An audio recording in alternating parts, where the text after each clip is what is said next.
Assalamualaikum warahmatullahi wabarakatuh. Bertemu lagi pada kesempatan kali ini, pertemuan kita yang ketiga dalam perkuliahan manajemen mutu peternakan. Topik yang kita bahas pada kali ini adalah terkait dengan standarisasi produk ataupun standarisasi proses. Selanjutnya, sebelum kita lebih jauh melangkah, kita harus mulai sebagai dasar kita belajar, kita harus pahami dulu terkait pengertiannya. Jadi, pengertian standarisasi itu yang jadi dasar pada pertemuan kali ini. Beberapa definisi banyak yang kita inikan, tapi ini kita Bapak coba cari beberapa definisi yang mudah untuk diingat ya. Yang pertama, standarisasi merupakan penentuan ukuran yang harus diikuti dalam memproduksi sesuatu. Nah, sesuatu itu ya bisa produk ataupun jasa. Sedang pembuatan banyaknya macam ukuran barang yang akan diproduksi merupakan usaha simplifikasi. Nah, itu ada upaya seperti itu. Kemudian pendapat lain, standarisasi adalah proses pembentukan standar teknis yang bisa menjadi standar spesifikasi, standar cara uji, standar definisi, maupun standar prosedur atau prosedur standar untuk praktek ya, dan lain-lain. Nah, itu terkait standarisasi. Pengertian awalnya yang harus kita pahami bersama apa yang dimaksud dengan standarisasi. Selanjutnya, nah ini mungkin kita lihat salah satu contoh yang sudah kita kenal banyak, yaitu standar ISO. Orang banyak bicara ISO, apa sih ISO itu? Standar ISO itu merupakan standar yang dikeluarkan oleh International Standardization Organization. Jadi organisasi yang berlevel internasional yang mengeluarkan standar. Kenapa dia bisa jadi berada pada tingkat internasional? Karena dia membuat standar yang memang dapat diterima oleh semua negara. Ya, di pertemuan yang lalu sudah dibahas berbagai macam standar. Nah, kita coba ambil yang paling baik lah ya, menurut atau yang paling diterima oleh banyak negara. Nah, apa sih manfaatnya standar ISO itu? Nah, pada saat kita telah menerapkan standar ISO di unit kita, di organisasi kita, di perusahaan kita, itu akan memiliki dampak bagi masyarakat dalam hal teknologi dan juga ekonomi. Ya, ini contohnya ya. Ini contoh ya, jadi yang namanya contoh silahkan bisa dilihat. Dalam bidang perdagangan, ISO membuat lapangan persaingan bebas yang selaras untuk semua kompetitor pada suatu pasar. Nah, ini perdagangan bebas itu, baik di level nasional maupun internasional, itu bersaing secara bebas. Kenapa? Jika kita bicara dalam satu produk, perusahaan telah menerima, misalnya perusahaan pemotongan ayam. Nah, ini contoh yang di kita ya, RPA. Dia telah menerapkan standar ISO. Artinya apa? Proses pemotongan ayam tersebut secara internasional itu sudah sama. Ya. Dari sisi proses itu sama. Jadi ayam yang dipotong di Indonesia, ayam yang dipotong di Malaysia, ayam yang dipotong di Amerika, di Brazil, pada saat RPA-nya sudah menerapkan ISO, itu sama hasilnya. Jadi kompetisi itu secara bebas. Bagaimana kemudian nanti pengaruhnya di pemasaran, itu hal yang lain lagi. Tapi untuk produk itu sudah menghasilkan produk yang sama. Ya, itu terkait dengan perdagangan dalam perdagangan. Jadi bersaing secara bebas. sama-sama yang punya ISO, berarti kita siap untuk bersaing. Kemudian bagi pemerintah, ISO merupakan satu landasan dalam bidang teknologi dan ilmiah yang mendukung adanya legislasi, kesehatan, keselamatan, dan juga lingkungan. Nah, ini bagi pemerintah ternyata ISO juga merupakan ibaratnya apa? Panduan. Oh, kita untuk monitoring segala macam terkait kesehatan, keselamatan, bahkan pencemaran lingkungan, itu bisa digunakan pemerintah. Dan pemerintah juga bisa menggunakan standar ini dalam berbagai macam pembinaan yang terkait dengan kondisi di masyarakat. Terkait barang, sudah. Di Indonesia punya barang yang harus berstandar SNI. Nah, itu standar yang kita miliki. Kenapa tidak ISO? Ya, tidak semua barang sanggup untuk memproses ISO, tapi minimal bagi satu negara pasti punya untuk standar itu. Nah, tapi pemerintah juga mengacu ke ISO ini dalam membuat standar. Jika ingin produk-produk atau kondisi yang diinginkan itu bersaing secara internasional. Ya. Kemudian bagi negara berkembang, ISO bisa jadi sumber pengetahuan bagi negara berkembang dalam memberi batasan jasa dan produk untuk memenuhi kebutuhan ekspor. Nah, mungkin kalian sudah banyak dengar terkait proses ekspor dan impor, bahwa barang-barang yang diimpor atau yang kita ekspor itu harus memiliki standar ISO untuk masuk ke Jepang misalnya, atau ke Amerika. Ini bagi mereka kenapa? Menjamin bahwa produk yang mereka beli itu betul-betul memenuhi syarat atau standar yang mereka inginkan. Sementara bagi konsumen seperti kita, produk atau jasa ya, apapun itu, ISO dapat menjamin yang terbaik bagi konsumen terkait keamanan, kenyamanan, kualitas, dan keterandalan suatu produk atau jasa. Kalau contoh di kita jangan tidak ke ISO dulu ya, karena mungkin terlalu jauh. Paling tidak kita punya SNI. Proses pemotongan hewan di RPA itu sudah memberikan jaminan keamanan serta kenyamanan bagi konsumen. Karena RPA itu memiliki standar SNI yang menjamin atau menyatakan bahwa produk tersebut memiliki kualitas yang asuh, aman, sehat, utuh, dan halal. Bagaimana dengan produk-produk yang dipotong di katakanlah pemotong lainnya yang tidak memiliki itu? Nah, itu jadi tanda tanya. Jadi memang ya kondisi tersebut harusnya menjadi pembelajaran pada kita untuk dapat memilih barang-barang yang berkualitas sesuai yang kita inginkan. Dan bagi setiap orang, ISO itu menjamin segala sesuatu seperti alat, mesin, produk yang lainnya aman digunakan siapapun. Ya, jadi memang ternyata kalau kita lihat memang standar ini ternyata sangat perlu bagi kita. Nah, pada saat kita duduk di manajemen perusahaan misalnya, ternyata penerapan ISO itu di suatu perusahaan itu sangat berguna. Ya, kalau nggak berguna buat apa di produk atau di perusahaan itu dimunculkan telah mendapatkan sertifikat ISO 9000 misalnya contoh. ISO 14000 sesuai dengan perusahaannya ya. Nah, ternyata penerapan ISO itu berguna. Salah satu, ini beberapa kegunaan, itu adalah meningkatkan citra perusahaan. Nah, ini tadi.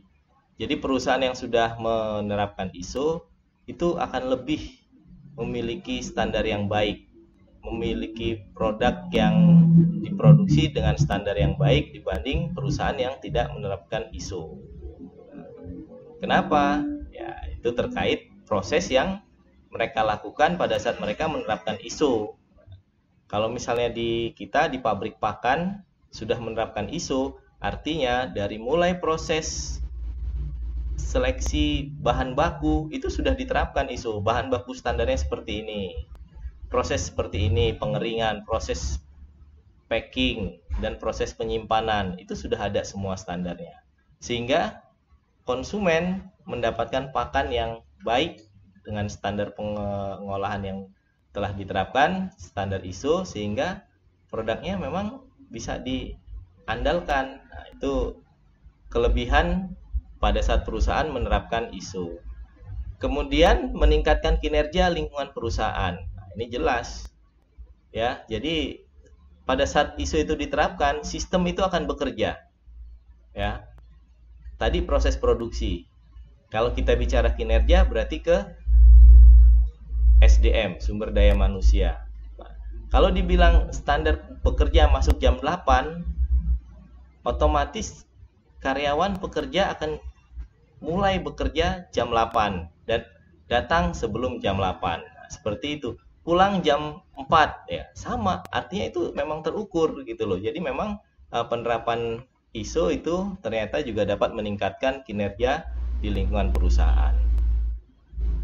Kalau kita kaitkan lebih lanjut, kemarin kita bahas kan ada yang namanya gugus kendali mutu ya. Mereka yang akan menilai bagaimana kinerja di perusahaan itu dapat ditingkatkan. Kemudian meningkatkan efisiensi kegiatan. Ya. Karena dengan ISO itu kita sudah tahu apa yang kita lakukan. Siapa melakukan apa dan siapa melakukan apa. Saya tugasnya apa, sudah jelas. Tugas ini dikerjakan oleh siapa itu juga sudah jelas. Nah, itu jadi efisiensi itu akan terjadi. Kita tidak mungkin mengerjakan yang bukan kompetensi kita. Ya, itu yang poin ketiga. Yang poin keempat, memperbaiki manajemen organisasi dengan menerapkan perencanaan, pelaksanaan, pengukuran dan tindakan perbaikan. Plan, do, check, action. Nah, ini X-nya action ya. Ini harus dipahami bahwa memang manfaat penerapan ISO atau standar ini akan memiliki dampak yang lebih baik. Kemudian meningkatkan penataan terhadap ketentuan peraturan perundang-undangan dalam hal pengelolaan lingkungan. Nah, ini termasuk bagian dari pada saat perusahaan tersebut berhubungan dengan lingkungan ya. Yang keenam, mengurangi risiko usaha. Ini kaitannya dengan efisiensi tadi sudah jelas. Nah, ini meningkatkan daya saing. Kita jejer aja lah. Kalau kita mau coba, susu yang diproduksi oleh susu apa ya? Yang kita susu cair Mu. Nah, ini sama-sama susu cair. Dikemas dengan baik, ada proses ada labelnya sesuai standar Indonesia SNI. Terus ada produk yang kita packing dengan baik tapi tidak ada label itu. Kira-kira konsumen mau milih yang mana? Nah, itu gambarannya. Atau sama-sama ya bisa kalian pikirkan deh bagaimana daya saing ini terkait dengan labeling standar yang diterapkan di perusahaan. Kemudian yang kedelapan, meningkatkan komunikasi internal dan hubungan baik dengan berbagai pihak yang berkepentingan. Ya, ini terkait dengan kinerja tadi ya. Dan yang paling utama ini, mendapat kepercayaan dari konsumen atau mitra kerja ataupun pemodal. Nah, ini biasanya ini yang memang akhirnya memiliki dampak yang signifikan terhadap usaha yang dilakukan.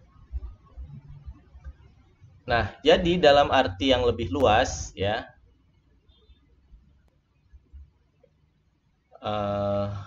standar itu meliputi spesifikasi baik itu produk, bahan maupun proses. Nah, itu standar itu di sana gitu loh. Ya, kalau kita bicara dengan produk, nah itu produk pakan. Produk pakan PTA standar untuk broiler memiliki kandungan protein 22%. Itu sudah jelas. Dalam kondisi apapun dia akan menghasilkan produk yang memiliki standar yang seperti itu. Sama bahannya segala macam punya standar. Ya. Bahan baku ya kalau ini maupun proses. Pakan ini diproses tidak lebih waktunya hanya 7 jam. Nah, itu misal ya. Nah, itu adalah terkait dengan standar tadi. Oke. Selanjutnya kita lihat secara umum ini ya.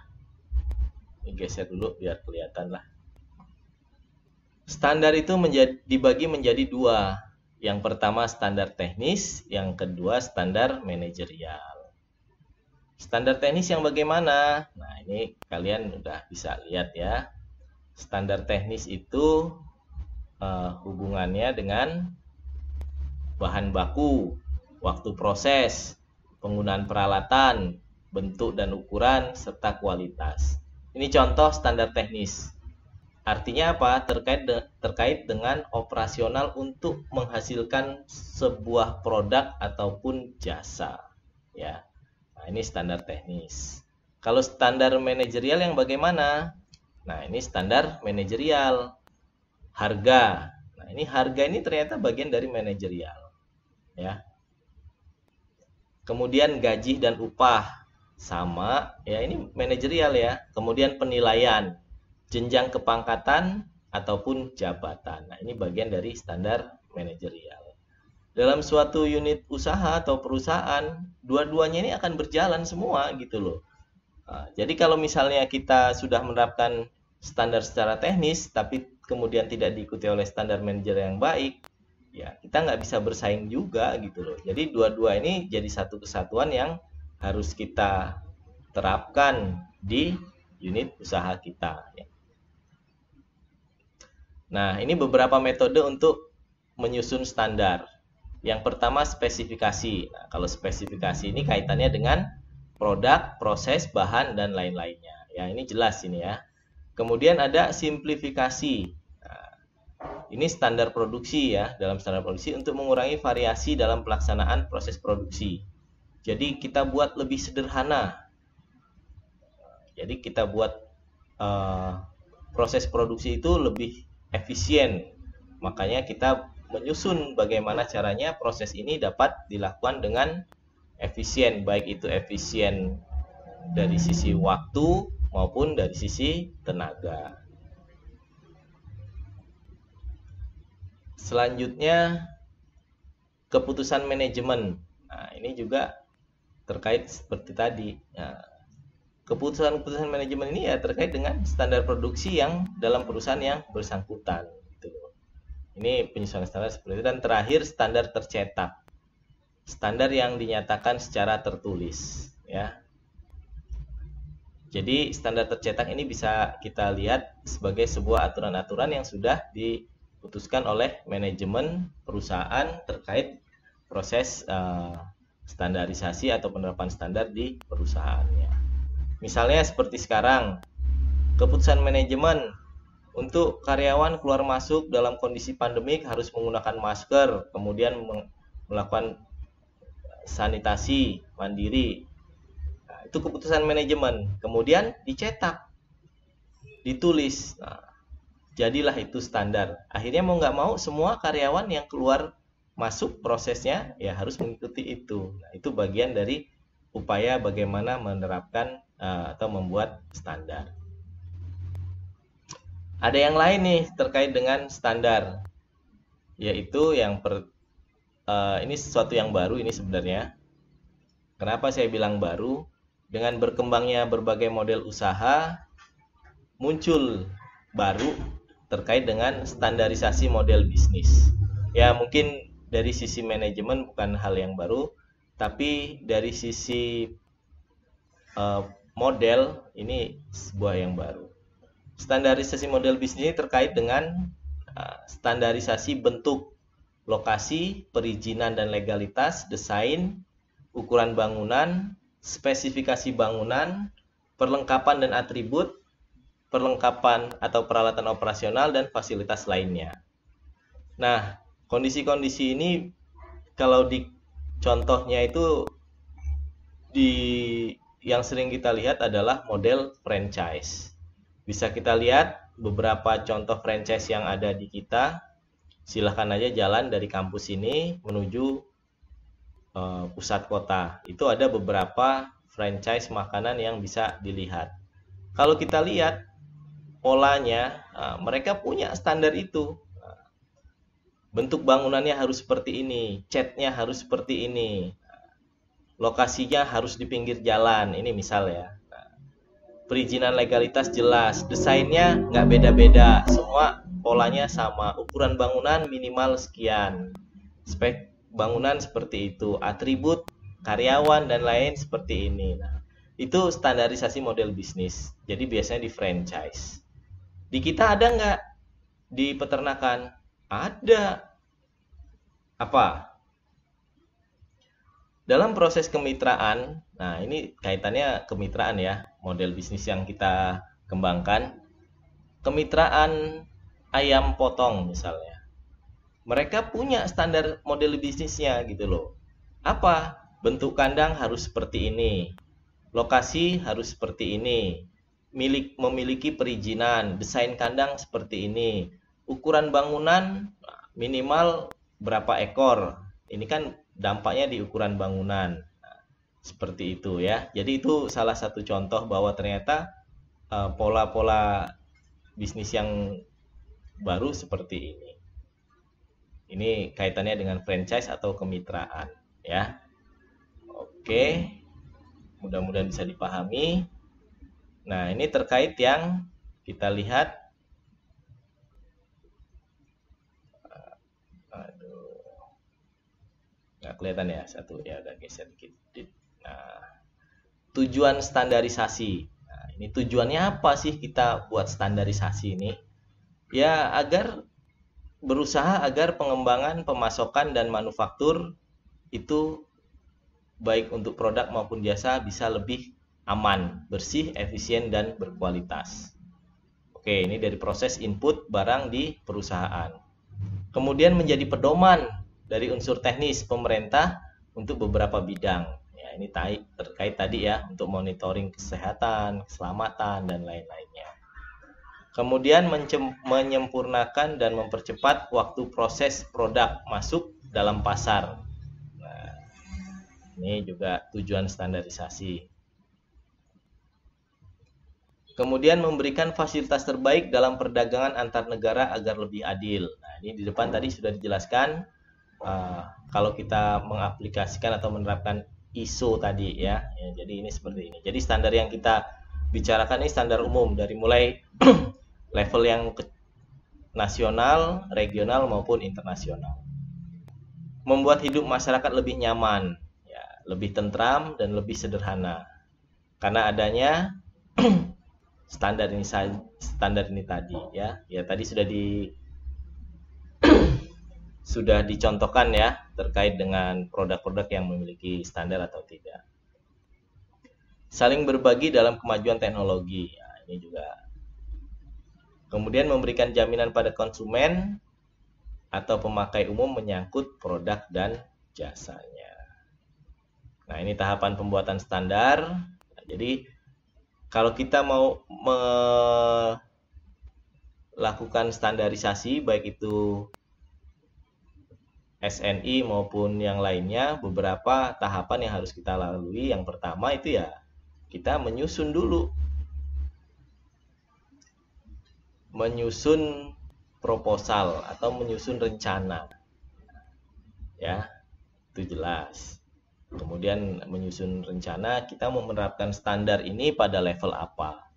Level nasional, SNI, regional, Malcolm Bell Rights, ataupun kita mau menerapkan ISO. Nah, kita pelajari semua persyaratannya di sini.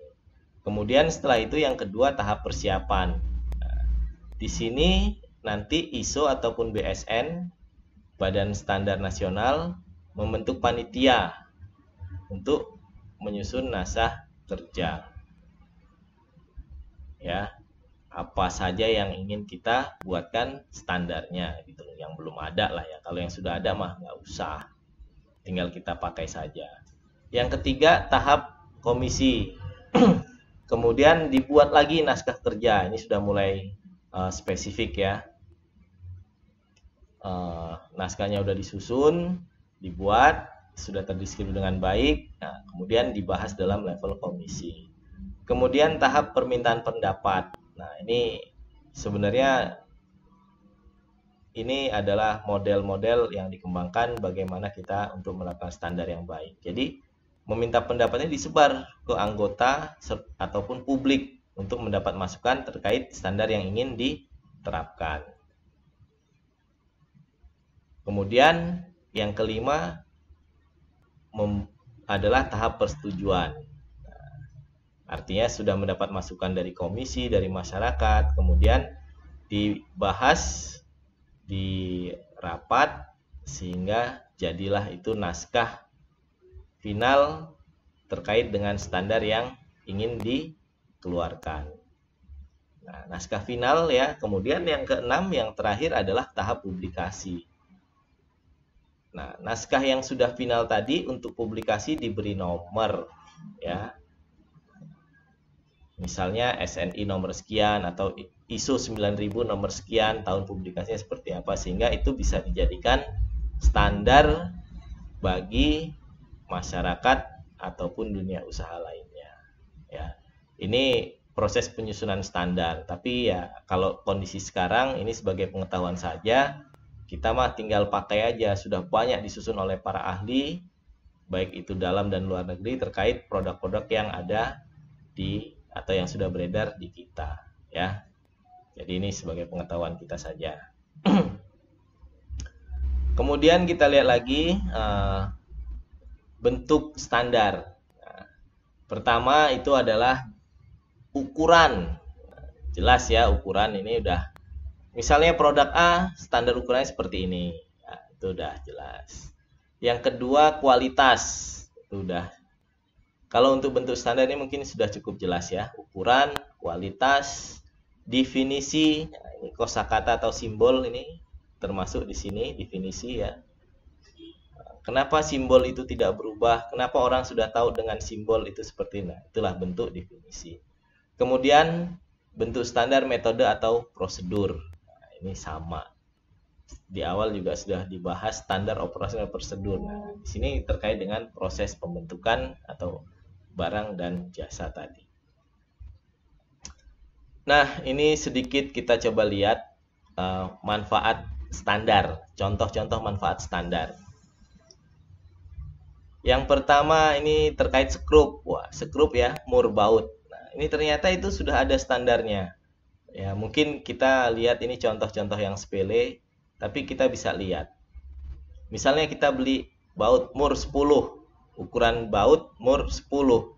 Siapapun pabriknya yang menghasilkan ukuran 10 ya seperti itu. Mur baut ukuran 10, ukuran 14 sama. Siapapun yang menghasilkan, bagaimana kualitasnya, itu ternyata sudah punya standar sendiri, standar yang telah ditetapkan. Nah, terkait ini apa? Ya, punya standar ukuran ya. Ini standar ukuran ini tadi ya kalau skrup ya. Kemudian contoh lainnya ini juga standarisasi dimensi peti kemas dan bobot. Nah, ini sama. Ini contoh standar. Jadi siapapun perusahaan yang menghasilkan peti kemas itu punya ukuran. Ukuran 40 ton, ukuran untuk kapasitas 40 ton, bobot 40 ton, ukurannya 40 feet. Nah, itu siapapun akhirnya perusahaan yang memproduksi peti kemas ya untuk 40 ton ukurannya ya katakanlah 40 feet itu tadi. Nah, coba kalau nggak ada ukuran ini, gimana mau nyusunnya coba kalau misalnya untuk pengiriman? Kan nggak bisa. Kenapa? Karena kren alat pengangkatnya itu sudah standarnya seperti itu gitu loh ya. Nah, itu contoh-contoh. Ada lagi contoh yang lain. Nah, ini dalam perbankan kita saat ini nih ya. Apa? Kartu ATM. Kartu ATM, kartu kredit. Nah, itu contoh-contoh standarisasi di bidang perbankan. Kartunya apa aja boleh dikeluarkan oleh bank mana saja. Tapi saat ini kartu tersebut memiliki bentuk yang sama dan bisa digunakan di mana saja. Sama. Nomor kita, nomor ponsel itu sama, itu kartu ponsel. Apapun HP-nya, nomor itu bisa digunakan di mana saja. Termasuk HP bisa menggunakan kartu apa saja. Nah, itu standarisasi yang ada di kita, contoh-contohnya ya, manfaatnya. Ini contoh satu lagi, kesepakatan menyangkut berbagai variasi produk, baik untuk produsen konsumen. Contoh standarisasi ukuran kertas. Nah, coba kalian ini yang mahasiswa kan, pernah menggunakan kertas A4. Saya yakin sudah semua ya. Nah, tapi coba kalian amati, semua produsennya sama nggak? Ternyata kertas A4 yang kita gunakan itu diproduksi oleh berbagai macam perusahaan dan berbagai macam merek. Tapi begitu kita bicara ukuran A4, ukurannya akan sama semuanya, ya. Jadi sudah paham ini ya, mudah-mudahan terkait standarisasi yang kita temukan di kehidupan, sering kita temukan di kehidupan kita sehari-hari. Nah, ini nanti kalian lanjutkan di responsi. Bapak minta tulis seperti tadi, 11 jenis standarisasi yang telah ada di bidang peternakan, baik itu teknis maupun manajerial, seperti uraian-uraian yang sudah Bapak sampaikan. Ya, nggak usah banyak-banyak, 11. Kenapa 11? Silahkan cari jawabannya. Baik, kurang lebihnya itu yang bisa Bapak sampaikan pada kesempatan kali ini. Kurang lebihnya Bapak mohon maaf. Bapak akhiri, billahi taufiq wal hidayah. Wassalamualaikum warahmatullahi wabarakatuh. Tugas dikerjakan pada saat responsi sebagai catatan. Terima kasih.